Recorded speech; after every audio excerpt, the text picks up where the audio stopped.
உத்காயதீனாம் அரவிந்தலோச்சனம் பிரஜாங்கனானாம் திவம் அஸ்பிருசத்வனிஹி தத்னஸ்ய நிர்மந்தன சப்த மிஸ்ரிதஹ நிரஸ்யதே ஏன திசாம் அமங்கலம்.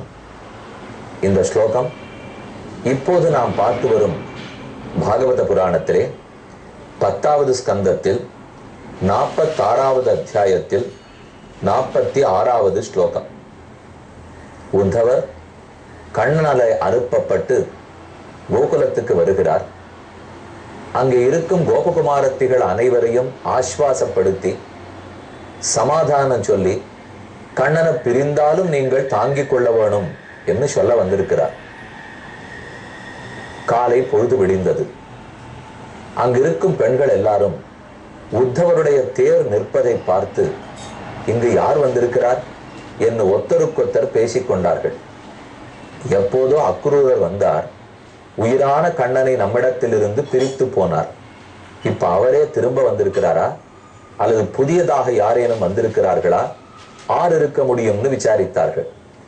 இன்னைக்கு நாம நந்த கிராமத்துக்கு போனோம்னா பரிக்கிரமா ரொம்ப அற்புதமான பரிக்கிரமா. அந்த தோட்டத்திலே அமர்ந்து கொண்டுதான் உத்தவர் பெண்கள் எல்லாரும் தங்கிட்ட வருவா, நாம உபதேசம் பண்ண போறோம், ஞானம் எவ்வளவு உயர்ந்ததுன்னு எடுத்து சொல்ல போறோம், கண்ணனை பிரிஞ்சாலும் தாங்கிக்கிறதுக்கு கற்றுக் கொடுக்க போறோம் என்று நினைத்து கொண்டு அமர்ந்திருந்தார். ஆனால் கடைசியில் அவர்களுக்கு ஒன்றும் கற்றுக் கொடுக்கல. அவர்கள் எப்படியெல்லாம் கண்ணனிடத்துல பக்தியோடு இருக்கிறார்களோ அதை கற்றுக்கொண்டு இவர் திரும்ப மதுரப்பட்டணத்துக்கு போனார். அந்த இடத்துல 2 நிமிஷம் நாம நின்னோம்னாலே, இந்த பரிக்கிரமா நம்மால ஆன வரைக்கும் பண்ணோம்னாலே கிருஷ்ண பக்தி தன்னடையே நம்மிடத்தில் துளிர்க்கும். அவ்வளவு ஆச்சரியமானது நந்த கிராமம், நந்தகோபாலனுடைய மாளிகை, அதில் இருக்கக்கூடிய கூடகோபுரங்கள், கொத்தளங்கள், பக்கத்துல ததிமந்தன் ஸ்தல் அப்படின்னு ஒரு இடம் இருக்கு, காயோங்கி ஊண்ட் இன்னொரு இடம் இருக்கு. எங்கெல்லாம் பசுமாடு கன்று குட்டிகளை கட்டி வைப்பாளோ அந்த இடம் அதுக்குன்னு ஒரு முளை அடிச்சு வச்சிருக்கு. அதுலதான் மாடு கன்றுகளை கட்டுவார்களாம். அது காயோங்கி ஊண்ட். தள்ளி பார்த்தோம்னா நித்தியப்படி யசோதை ராமனையும் கண்ணனையும் அழைச்சின்னு போய் நீச்சல் கத்து கொடுத்த குளம். அந்த குளத்தை இன்னைக்கு நாம சேவிச்சுக்கலாம். அன்று காலை பொழுது விடிந்தவுடன் பெண்கள் அத்தனை பேரும் தயிர் கடைய ஆரம்பிக்கிறார். உத்காயதீனாம் அரவிந்த லோச்சனம் விரஜாங்கனானாம் திவம் அஸ்பிருசத்வனிஹி தத்னஸ்ய நிர்மந்தன சப்த மிஸ்ரிதா. இவ ஒருத்தருக்கொருத்தர் தயிர் கடைய ஆரம்பிக்கும் போது தயிர் சிலிர் சிலிர்னு பாத்திரத்துல சுத்தி சுத்தி போகும் இல்லையோ, கடையரைச்சே மத்த வலப்பக்கம் திருப்பினா இப்படி தயிர் ஓடும், மத்த இடப்பக்கம் திருப்பினா அதுல முட்டி கொண்டு இடது பக்கம் சுத்தி வரும், வலமாகவும் வரும் இடமாகவும் வரும். அப்ப அது ஒரு சத்தம் உண்டாக்கும் இல்லையோ, அது ஓர் ஒலி. அடுத்தது உத்காயதீனாம் அரவிந்தலோச்சனம். தயிர் கெட்டியா இருக்கு கடையறதுக்கு, அதனால உடம்பு வலிக்காது. உடம்பு ஆயாசம் போறதுக்காக வாயில ஏதான்னு சொல்லிக்க மாட்டோமா? இப்ப பார வண்டி இழுக்கிறா, மூட்டை சுமந்துன்னு போறா, அவள்லாம் வாயால ஏதான்னு சொல்லிட்டு போவாள் இல்லையோ, அதை போல இவர்கள் அரவிந்தா, லோச்சன, மாதவ, கேசவ, முகுந்த என்னிவர்கள் கூப்பிடுகிறார்கள். அந்த சத்தம் 2வது சத்தம். திவம் அஸ்பிருஷத்வனிஹி தத்னஸ்ய நிர்மந்தன சப்த மிஸ்ரிதா ஏன திசாம் அமங்கலம் நிரஸ்யதே. இவா பாடுற ஒலி, இவா கையில போட்டு இருக்கிற வளையல்களுடைய ஒலி, மத்தினுடைய ஓசை, தயிர் கடைஞ்சு சிலீர் சிலீர் என்கிற ஓசை, இந்த மொத்த ஓசையும் கலந்து ஆகாயத்திலே போய் அங்க சுத்தி இருக்கிற மொத்த பாபங்கள் வினைகள் அனைத்தையும் லோகம் முழுக்க கட்டத்தை தொலைச்சிட்டு நல்லதையே கொடுக்குமாம். இந்த சத்தத்தினுடைய ஏற்றத்தை தான் இந்த ஸ்லோகத்துல பாத்துக்கிறோம். நிரஸ்ததே ஏனதிஷாம் அமங்கலம்.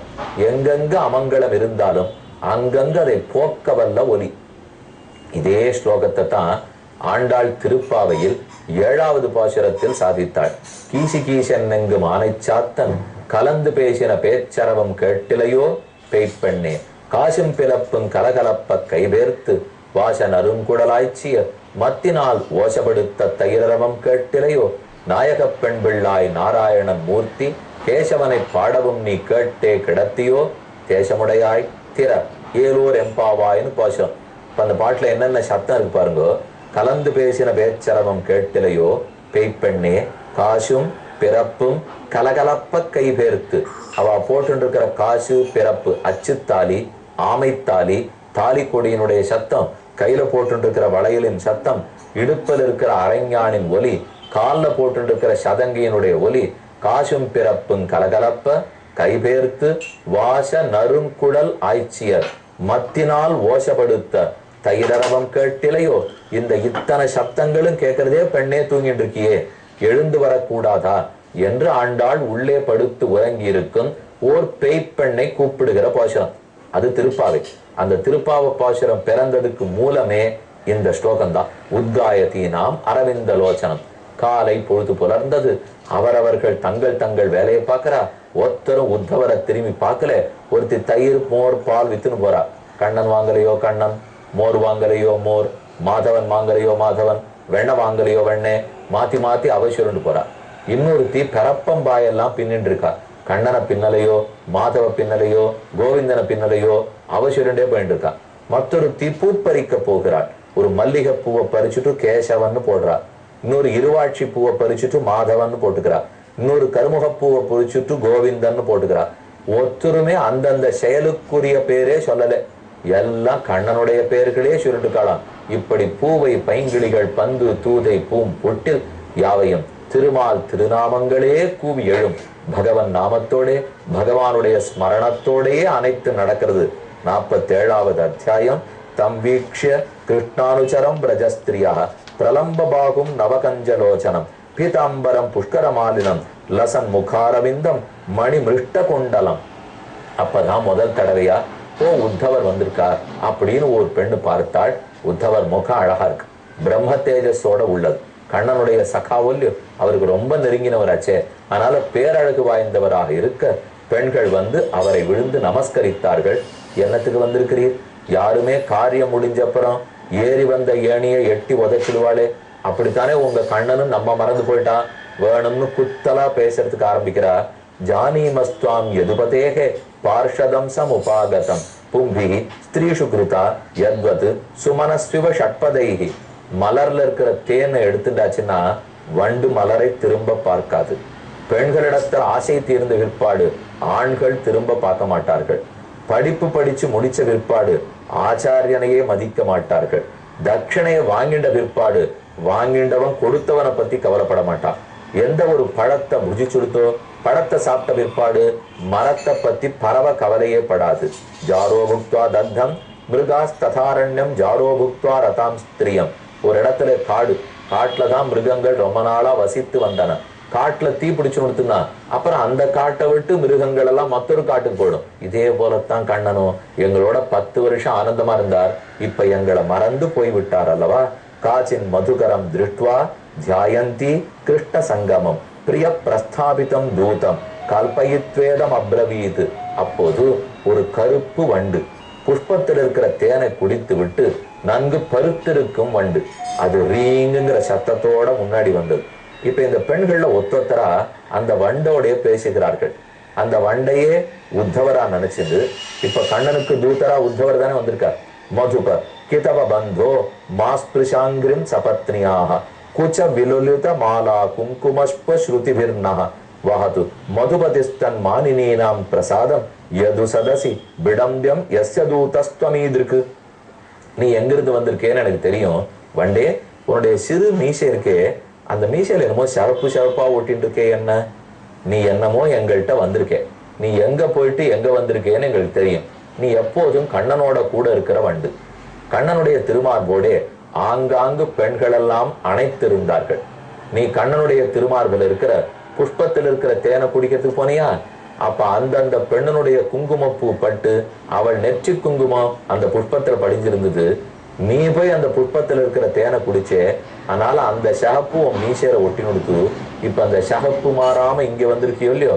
எங்க வருத்தம் என்ன தெரியுமோ, இப்ப இந்த பெண்களான எங்களிடத்துல வந்திருக்கிறது அந்த பெண்களுக்கு தெரிஞ்சா அந்த பெண்கள்லாம் ரொம்ப கோவிச்சுப்பா.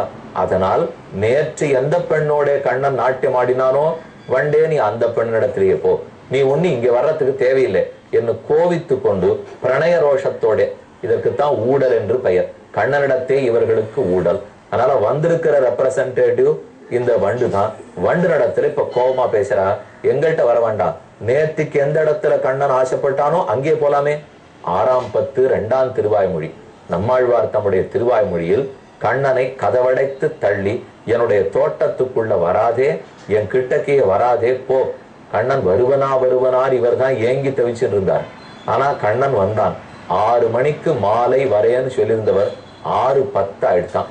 அது ஒரே கோபம். இப்ப நம்மாழ்வார் பராங்குஷ நாயகிக்கு மின்னடை மடவார்கள் நின்னருள் சூடுவார் முன்பு நான் அதஞ்சுவன் என்னுடைய பந்தும் கடலும் தந்து போகு நம்பி மண்ணுடைய இலங்கை அரண் காய்ந்த மாயவனே உன்னுடைய சுண்டாயம் நான் அறிவன் இனி அது கொண்டு செய்வதன் என்னுடைய பந்தும் கடலும் தந்து போகு நம்பி உன் தாமரபர கண்ணினையும் செவ்வாய் முறுவலும் ஆகுலங்கள் செய்ய அழிதற்கே நோத்தோம் யாம். இத்தனை நாள் நாங்க எதுக்கு தெரியுமோ தவம் பண்ணிருக்கோம்? உன்னுடைய அழகிய முகத்தை பிரிந்து துன்பப்படுவதற்கு தவமியற்றி இருக்கிறோம் போலும். இந்த மாதிரி யாரானு பண்ணதுண்டா? தபசு பண்றது இன்பத்துக்காக பண்ணுவா, நாங்க தவம் பண்ணது துன்பத்துக்காகவே பண்ணிருக்கோம் போல் இருக்கு. ஆகுலங்கள் செய்ய அழிதற்கே நோற்றோம் யாம். அழிஞ்சு போறதுக்கு, உன்னை விட்டு பிரிந்து தொலைஞ்சு போறதுக்கு நாங்க நோன்பு நோற்று இருக்கிறோமா? சகிருத அதர சுதாம் ஸ்வாம் மோகினியும் பாயயித்வா சுமனசைவ சத்யா தத்தஜேஸ்மான் பவாதிருக்கு பரிசரதி கதம் தத் பாதபத்மந்து பத்மா அபி பத கிருதச்சேதா உத்தம ஸ்லோக ஜல்பைஹி. பகவான் தனக்கு அதராமிருதத்தை கொடுத்தார். எங்கள் கன்னத்தோடு கன்னம், உதடுகளோட உதடு, பெருமானுடைய அதர ரசத்தை பருகினோ கருப்பூரம் நாருமோ கமலப்பூ நாருமோ திருப்பவள செவ்வாய்தான் தித்து திருக்குமோ என்று ஆண்டாள் நாச்சியார் திருமொழியில் ரங்கநாத பெருமான் திருவரங்க தெம்பெருமானுடைய அதராமிருத்தம் எப்படி இருக்கும்?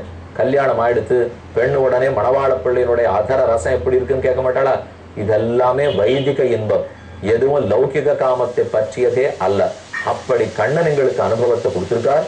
இப்ப பிரிஞ்சு போயிட்டாரே, இவர் ஆறார எப்பப்படி ஏமாத்திருக்கோன்னு சொல்றேன் கேள்.